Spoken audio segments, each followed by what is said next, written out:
If you want to measure any force or torque, you have to set them in this part, forces and torques. I will select a virtual work to measure the forces and torques on the rotor and its magnets. We only have to select the entities from the geometry.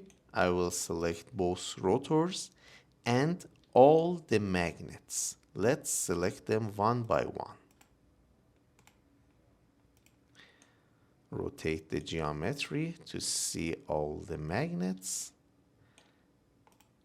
and ensure that you select all of them correctly. We selected all the magnets in the bottom rotor, and next we will go to select the magnets from the top rotor.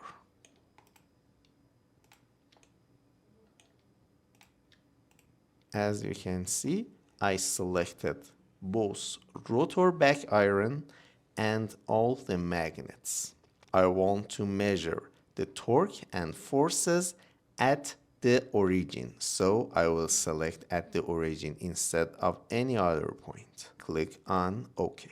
We selected the forces, we selected the excitation and material. Now we have to go to the analysis coupling. Here we will have three options: circuit coupling, thermal coupling, and motion coupling. In this simulation, we will use the motion coupling to simulate the rotation of the rotor. For this part, I need to select the band, so I will unhide it to be visible. Now we have to right-click on motion, select the motion type. Is it translation motion or rotation? In this simulation, we have rotation. So we select it, and we need to just select the moving component and band component. First, I will select the band component to be able to hide that for better view. I selected the cylinder from the geometry, and now I can hide it from the material part. Click on hide to have a better view for the rotor. In the moving component, again we need to select all the moving parts like rotor back irons and magnets. So let's select them again for these moving components. First I selected both rotor back irons, and now select the magnets. Select all moving parts by clicking on them and adding them to this moving component. The next step is selecting the coordinate system of rotation or translation if you choose the translation motion coupling. We will choose the global coordinate system around Z axis. The direction of the rotation will be Z axis in the positive sense.